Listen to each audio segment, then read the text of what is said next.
Hello, Jesper. Minnesota Wild pick up a shootout win, and all I want to talk about is the play of Jesper Wallstedt down the stretch. How about that shootout? How about that OT penalty kill? We'll talk about the standouts, and we'll get your thoughts as well. Hey, guess what? It is postcast time.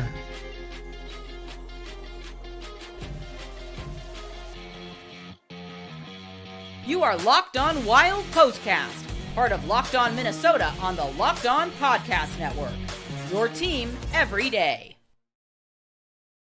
All rise for another Locked On Wild postcast as the Minnesota Wilds pick up a 4-3 win in a shootout over the Los Angeles Kings. Now, we're in game 3 of the season. There are still plenty of things that are works in progress. But I want to talk about a couple of youngsters that really factored in to this game here tonight. Of course, the man in the net, Jesper Wallstedt, who was, I thought, great, honestly, throughout the night. We'll talk about his game throughout. And how about Danila Yurov in his NHL debut, just crushing in the faceoff circle. And the Wilds end up rallying after giving up 3 goals in the third period. They rally to get the win and 2 points over a good Kings team. I'm not convinced that the 1-2 record coming in that's not going to be where they finish. So all told, let's talk about the standouts. New bit that we're bringing to our postcasts each and every game that we do them. We're talking about the standouts and just highlighting. Now, the reason I say standouts is because that can be good or bad depending on how things are going. Standouts tonight. Jesper, you look at the overall numbers for the Vol, 31 of 34 as far as saves go. So that's a 912 save percentage, goals against average against or under 3. As far as the goals saved above expected, Jesper still managed to be in positive territory there as well, as the Kings managed a 3.76 expected goals. Jesper gives up 3. So he still was above advertised. And honestly, the goals that were given up, so the first goal that Kevin Fiala scored is a leaker. That was just a leaker goal. You know, Jesper was in position trying to kind of wall off the net, and it just snuck in on his side. Yeah, that's one where that is about as good a position as you can be in, and that's just a good play that was made by Fiala. You know, the Quinton Byfield goal as well. Jesper swings out to get in position, and Byfield able to just kind of laser one that sneaks by. The goal by Adrian Kempe, I have seen about 1,000,000 times over the course of the last couple of years, where the goalie makes the initial save. Brock Faber was trying to clear out the front of the net. He's pushing, and then all of a sudden Kempe is just there by himself, and I can't really put that one on the goalie. All that counts is the fact that Jesper made the saves in OT. Matt Boldy gets called for the slashing penalty. Jesper makes the saves in OT, and he makes all 4 saves that he needed to make in the shootout. And you can tell Jesper was amped for this game. He was amped to get in after what happened last year. I think his confidence is at a pretty high level right now. He was excited after every shot. I mean, and he should be. Like, I'm perfectly fine with him showing a little emotion after all the stuff that he went through last year, and all of his teammates giving him some love after he slammed the door in the shootout. So I thought it was a great season debut for Jesper. It's pretty clear that he has moved on from what happened last year, and he put in the work in the offseason. He talked about that a little bit with Kevin Gorg after the game. He put in the time in the offseason, put himself in position to make the winning saves, and he did. Another standout tonight for me, Danil Yurov. Now, the Wild eased him in. He went 6 of 8 in the faceoff circle. I thought he made some very solid plays, especially on defense, throughout the course of the night. I think the defensive side of his game, I think, is ready to play now. And I was glad to see him get in, and I was glad to see him look comfortable. So he definitely gets one of my standouts for this game. The power play gets the other. We're going with 3 standouts here tonight. Doesn't mean that there weren't other players that stood out. The power play is on just a heater right now. 3 more power play goals. Now, by extension, and we'll talk about this after the break, the 5-on-5 scoring, as Alex and I talked about earlier today, 5-on-5 scoring is very much still a work in progress. So I'm glad that the power play has been off to a good start, but power play scoring is not, it's nice to have a great power play, but that's not sustainable as like what you rely upon. So it's got to be figured out. But there are some questions as to like how long of a leash are different people going to get. We'll talk about that after the break. But power play so far, 3 power play goals in this one, nearly a 4th, if not for pretty ticky-tack goaltender interference call. I watched that play 10 times, probably. I watched that play 10 times, and I'm still trying to figure out where Ryan Hartman is responsible for making contact with Darcy Kemper. I still think that Quinton Byfield pushed Hartman into the net, or into Kemper at least. So I don't see how that's Hartman's issue. I also fully understand not challenging that. I think had the Wild challenged it, they may have been able to win it. But I also fully support not challenging there. So power play is standout. Jesper is standout. I really liked what we saw from Danil Yurov. I thought Zeev Boyum had a nice game too here tonight. And we'll talk about the D pairings. Those were juggled a bit throughout the course of the game. So we'll talk about that as well. We'll get to some of your questions. We'll play lineup roulette. So all in all, it's rack up as many points as you can early on in the season until things start to get ironed out. This team is far from a finished product, but honestly, I would rather build to something as opposed to be great. As opposed to be great at the beginning and fade. So, yeah. Thankfully, it didn't seem like anybody exerted too much in the way of energy because you got the second night of a back-to-back coming up against Dallas tomorrow night. Always Dallas. It's always Dallas. So that's kind of my preamble. We'll get your thoughts on the game as well as lines, whatever else. Plenty more to come on tonight's postcast. Minnesota Wild win 4-3 in a shootout over the Los Angeles Kings. We'll get your thoughts as we continue this Locked on Wild postcast after this. Tonight's Locked on Wild postcast is brought to you by Monarch Money. Most people can't name all of their financial accounts or even what they're worth, whether it's 401ks, properties, or even investments.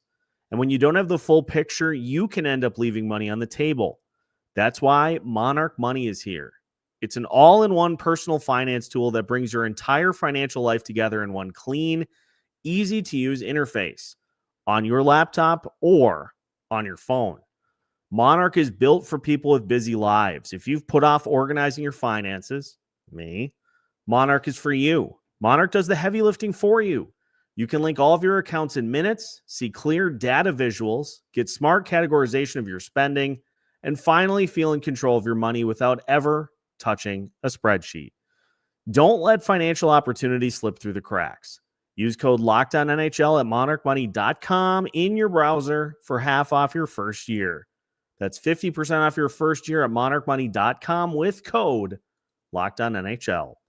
Tonight's postcast also brought to you by FanDuel. The NFL season is in full tilt, and FanDuel has an offer you don't want to miss. Right now, new customers can bet just $5 and get $300 in bonus bets if you win. That's right. Just pick a bet, put $5 down, and if it hits, you'll unlock $300 in bonus bets to use across the app. If you listen to my wise advice earlier, Minnesota Wild to win tonight, there's your $5 bet. You can put the rest on Matt Boldy. What are those odds? 50,000 to 1. I'm telling you, you could be in line for quite a payday because he is off to a rock solid start. So just kind of what I'm thinking. So you can certainly make your own decisions. So visit FanDuel.com to download the FanDuel app today and get started. Postcast rolls on here tonight as the Minnesota Wild pick up a 4-3 shootout win over the Los Angeles Kings. 2-1 now on the season. 1-1-1. I'm glad that we avoided that because the third number just throws me every time. Yes, appreciate everybody pointing out in the comments. Let's give Marco Rossi some love for that game winner. I don't know what it is in the shootout, but I would go with the Vladimir Tarasenko approach, where you try to go high, like try to tip one in off the pipe. Both Kaprizov and Boldy tried to go 5-hole. The Kings just were throwing everything that they had at Jesper, and he didn't budge. Me, if I were shooting in a shootout, I would go bar down. Shout out to the Bar Down Beauties, friends of the show. Jesse Pierce joining the show later this week, so be on the lookout for that.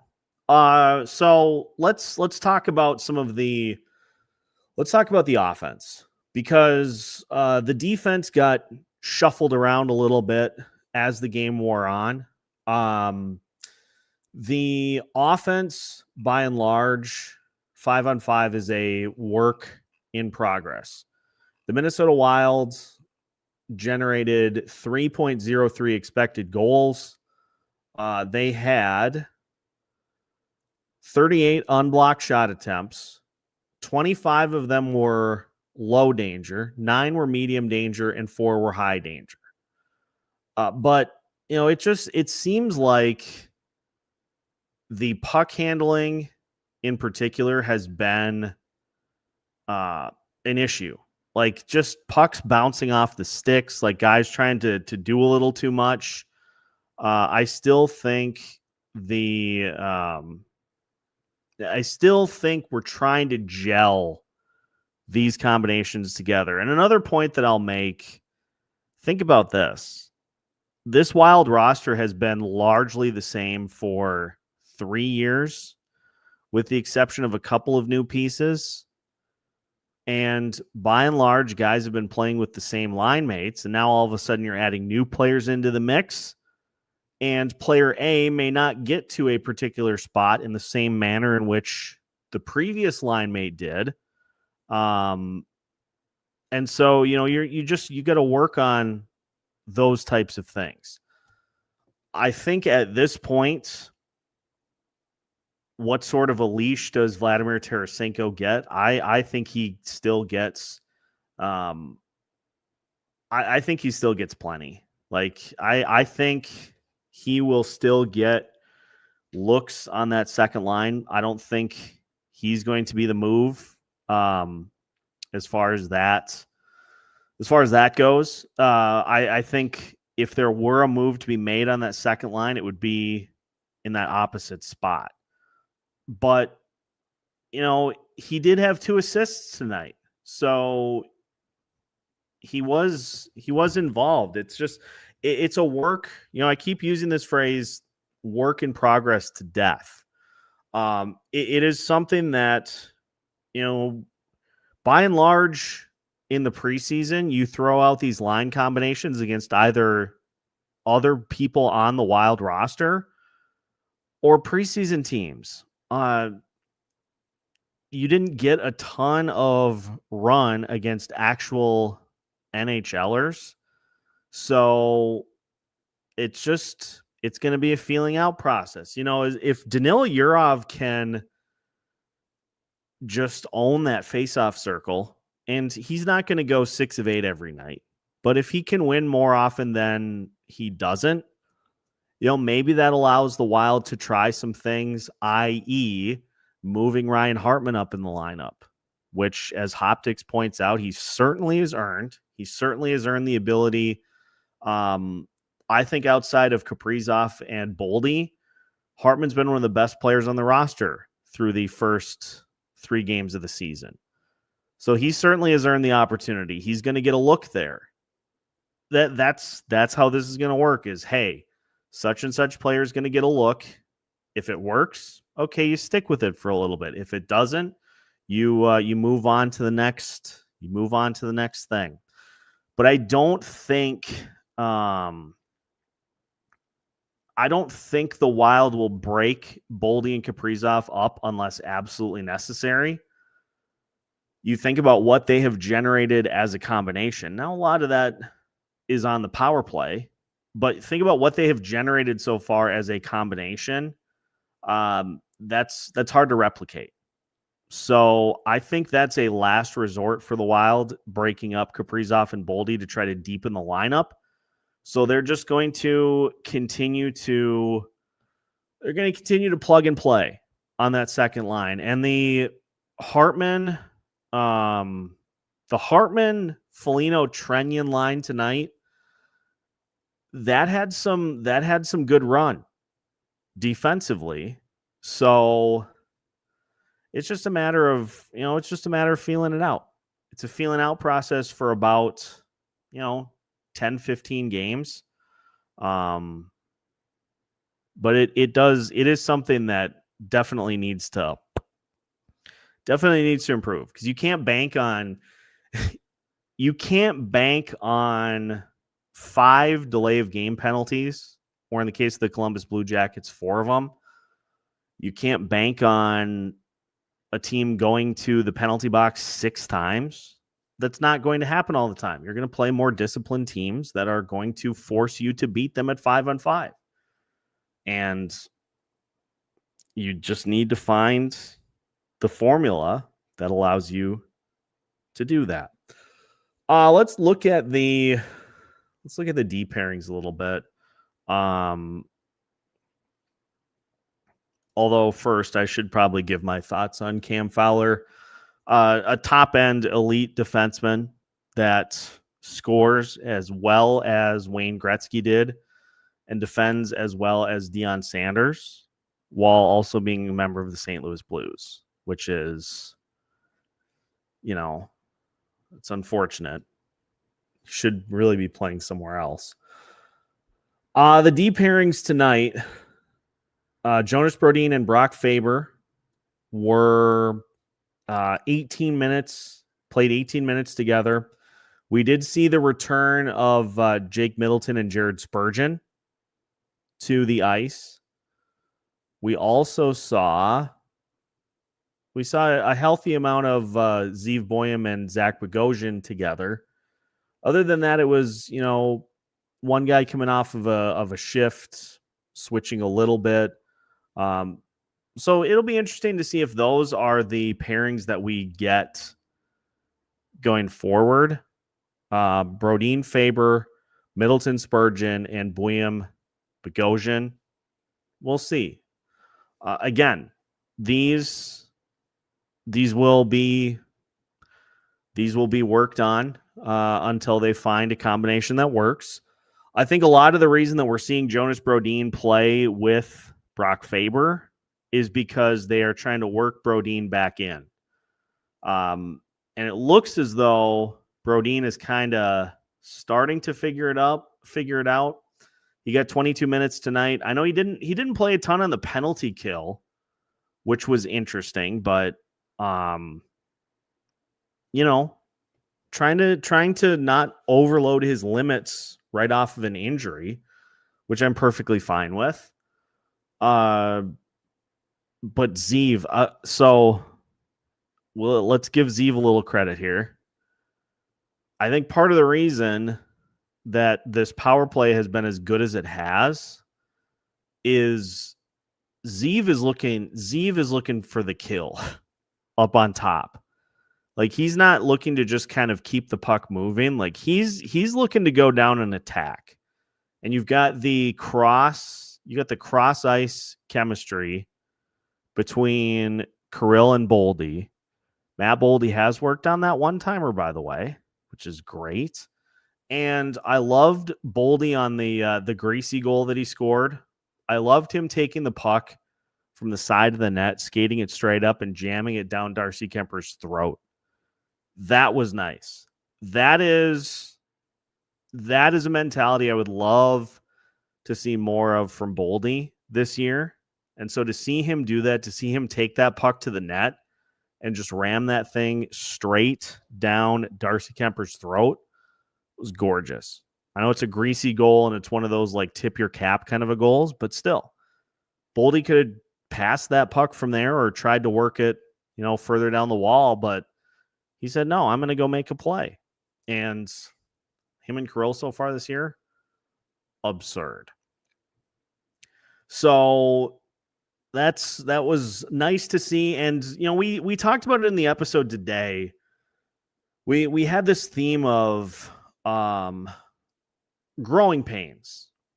And I don't mean that from a negative perspective, but I think we saw a real good example of that with Jesper. Now, he started off really good. I thought he was seeing the puck really well.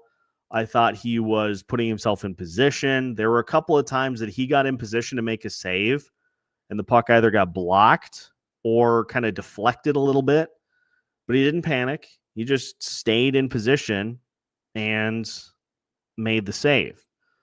Then the Kings started to kind of claw back in. You get just a real nice like snipe play from Kevin Fiala, and you get a wide open rebound tip. Jesper made the initial save. You hope that your teammates are going to be able to pick up that rebound, but he didn't let that faze him. He made the saves in OT. He regrouped, made the saves in OT, made the saves in the shootout. And that's the kind of thing that we look for with young players. That's the kind of thing that we are hoping to see from the young guys. It's not going to be a perfect game, but just learn from what happened. Learn from what happens and utilize it as the game rolls on. And Jesper did that. That's exactly what you're hoping to see from the young buck. So all in all, again, third game of the season. We have seen some nice flashes. There are also plenty of things that need to get cleaned up. But bank early points. Bank early points as much as you can before the absolute S hits the absolute fan. Oh shoot. Looks like Alex wants to get in here for a few thoughts. So we'll let him do that, and then we'll kind of wrap a bow on this one, so that I can get the NHL show recorded and get to bed for a 4:45 wake-up call. I'll never bank points. Yeah, this is all we're asking for, Hitmenner. You take the up and the down. You take the up and the down and you roll with it. Not sure on Ogren yet. So here's my thing. Here's my thing on Liam Ogren. You just keep him in the lineup. Keep him in the lineup.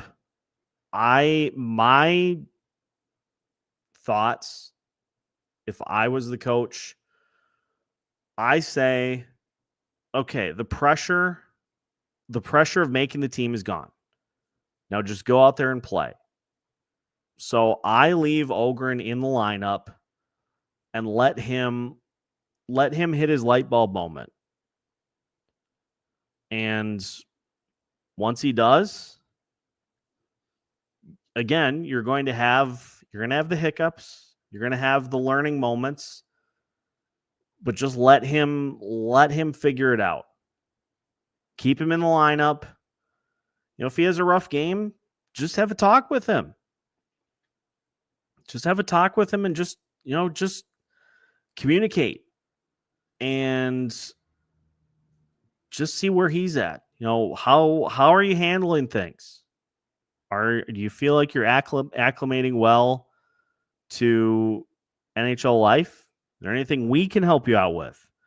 Anything the coaching staff can help you out with? Just stuff like that. Like just get him in the lineup, keep him in the lineup, and just live through the mistakes, learn from the mistakes, and just go from there. Alex Micheletti joins the postcast. Alex, your thoughts on the game here? Yeah, they hung on, right? Good confidence booster. I tweeted out a good confidence booster for Jesper, and I mean, in this day and age, it's like nearly impossible not to score on a 4-on-3 in overtime on the power play, and they held it together. He made some saves and some key blocks out there too, and it was just the young guys came through for it. Marco gets the game winner, and Jesper shuts down Kevin Fiala too, right? It stopped the Minnesota sports narrative from happening. So kudos to Jesper for getting the job done, and just huge with having the back-to-back and having to fly to Dallas, and so you get your 2 points tonight and hope you can claw your way to at least a point in Dallas. But kind of like we talked about on an earlier episode tonight, you have to keep pace with the Central because everybody around them is getting 2 points. Even, we thought Winnipeg was gonna struggle out the gates, and they've been winning, and they had a big win today too. We gotta abolish the shootout too.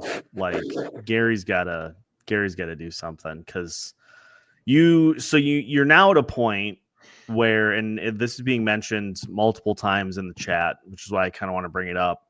You're at the point now where teams basically play keep away in OT, and it's not a fun product. No, it's not. It used to be super exciting, but I don't know what changed with coaches, or I don't know. I feel like sometimes coaches just play for the tie, and like they use it as an opportunity to kind of regroup and just don't make any hideous mistakes glide through the OT and just go to the shootout. And it's like, no, the shootout is terrible. We got to get rid of the shootout. Yeah, it's I would rather literally watch both teams fight each other than a shootout. A lot of those attempts too, it looked like they weren't even trying. I don't know what, either some guys shouldn't ever be in the shootout. Like, I don't know what they were trying to, to attempt to do. Sometimes I think like they overthink things in the whatever scouting stuff they get. It's just, it's not good for the fans.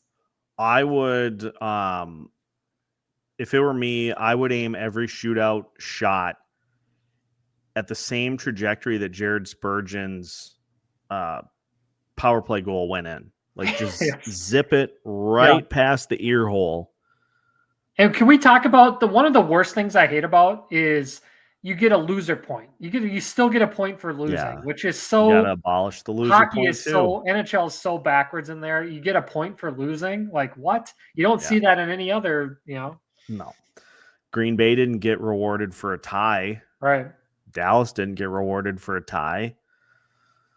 I don't know, but I mean, look, it is far from a finished product, but as we said in the episode today, think of the entire regular season as studying for a final. You can study however you feel you need to. You can go crazy right off the bat. You can wait until the last couple weeks before the final to cram and try to frantically study. But basically use the 82 games to figure out your lines, figure out your goalie, add whatever you feel you need. Tage Thompson. And then get into the playoffs and then make as much noise as possible. That's pretty much what it comes down to. Yeah, 100%. And this Kings team they're so weird. They are really hard to figure out. I mean, for a majority of that game, it seemed like they wanted to just get back to LA, and they feel very much like a flip the switch on and off whenever you feel like it team. Yeah. I mean, you look at Kempe, and there's not a whole lot of players. There's very few of them that can just, it's just he's just like Kaprizov. They can turn it on a dime, and Byfield might get there at some point. They just they need more offense. I don't know. They need to add to their offense for sure. They could really use Tage Thompson. Yes, that he'd going be perfect for LA. And he's coming here. You can really tell Kopitar's on his last legs too. It's too bad just because he's gonna be a Hall of Famer. But I think it's probably correct decision to hang him up. Great question by Dylan. What do the Wild have for cap space to try to add someone of note? So I'll explain it out like this. So the Wild have officially $4 million in cap space. I'm pulling it up on Puckpedia right now. $3.5 million in cap space right now. But if they limit the moves that they make between now and the trade deadline, they could have excess of $20 million in cap space. It just depends on how much cap space they accrue on a daily basis. And if you don't make roster moves, if you do the thing where you're like, we're going to only carry 22 players, stuff like that, then you accrue additional cap space. And if the Wild do that a bunch between now and the deadline, they could have, now it looks like the number is $16.2 million. But I think that factors in having Matt Zuccarello. Look at what Locked On Sharks put in the chat. Oh, ick. Plenty of space for Barclay Goodrow. Remember the drama with Barclay Goodrow where instead of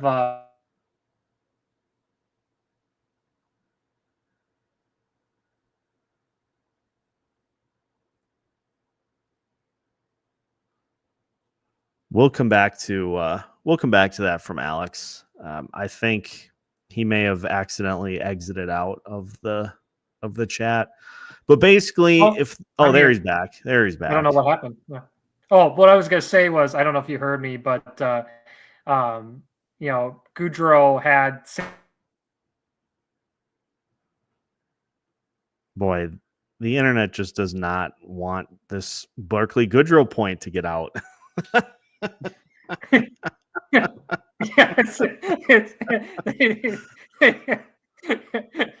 Barclay's agent is hacking the freaking internet. I don't know. We're being targeted. Yeah, we're being targeted. Anyway, third time's the charm. Can you hear me? Yeah, we got you. Okay, I was Barclay Goodrow. He had San Jose like on his no trade clause, and so they just released him instead, and then San Jose picked him up. It was so scummy by Drury. Yeah, I don't need that. I need Tage Thompson. I need Tage Thompson and Connor McDavid immediately, because clearly, no, I'm kidding. Go get Tage. He's making $7 million a year every year until 2031. You can fit that in your cap. You can fit that in your cap wherever you want. But I still maintain, as if Buffalo continues to Buffalo, he will be available. Just hope that somebody there doesn't flip on a light switch and say, hey, we should do something about this. Right. Yeah. I mean, even our old friend Jordan Greenway's on the IR too. They have everybody hurt. I think Josh Norris is out for a couple months now too. Yikes. Welfare check on the Sabres. Oh, they scored a goal. There you go. Who scored it? Tage Thompson. It's like the Chris Paul meme where he makes you see it hits a 3 to cut the lead to 30. Yeah. He's got 53 points and they're losing by 40. It's like sick performance. Where'd you put Zuki when he comes back? That's a good question.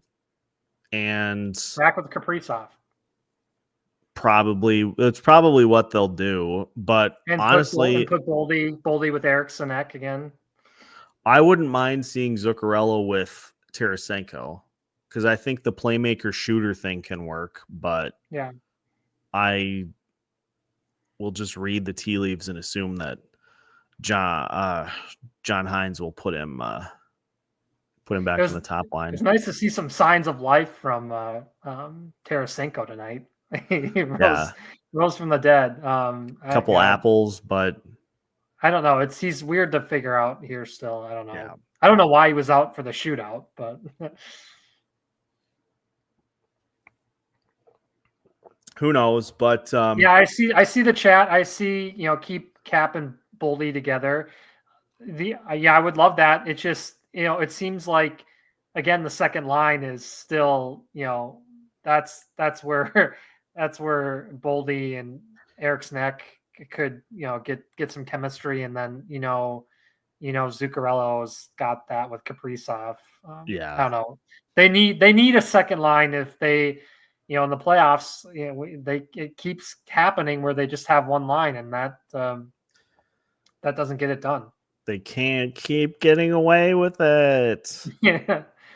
This is setting up for another rematch with Vegas. It just, and this time, this time they have Marner, so it's like, and they're going to be able to use that Pietrangelo money to get a better defenseman, because Peter Angelo. Yeah, Peter. Yeah. It's just setting up for another Vegas. At least this time we won't have to worry about Nyquist. He had an assist with Winnipeg in their most recent game. I think Jonathan Taves did too. I'm like, Well, that'll be It's the his last first one point. they have for a month. First point in a couple of years. Yeah. Awesome. Sick. Well, a good win again. Hashtag bank points. Hashtag game 3. That's my takeaways from it's my takeaways from this one. We've got another game coming up mañana against the Dallas Stars. Philip Gustafson should be in net for that National game. TV. Beyond that, I don't know. I don't think Yurov warrants getting pulled out of the lineup. I wouldn't pull Ogren. Maybe you pull Vinny. I don't know. I don't think Vinny was a problem either. It's just He had a nice screen on the goal, Spurgeon's goal. that was a gorgeous screen. Yeah. So I don't know. Again, we're still in the early part of the season, so we just continue to evaluate. We get to about the game 10 mark, and we'll have a little better beat on where things are at. We will have a postcast for you tomorrow night after the Dallas game as well, so you can tune in then. We'll have an episode for you in the early afternoon tomorrow. Again, I like to wait till after morning skate just to kind of see some of the things, see what we're doing with lines. But we'll dive a little further into the standouts from tonight, which again, for those keeping score at home, Jesper, the power play, and Danila Yurov. So we'll talk a little bit more about those three for you on tomorrow's episode of Lockdown Wild. Again, appreciate all of y'all listening on a nightly basis. Late game tomorrow too, which is good for the Wild. Yes, thankfully after a shootout, they get a late one tomorrow. I didn't give a rip about no sleep, so we'll see you tomorrow night right here. Yep. Make sure to like before you head out, and as always, thanks for listening, and we'll catch you on the next one right here on Lockdown Wild.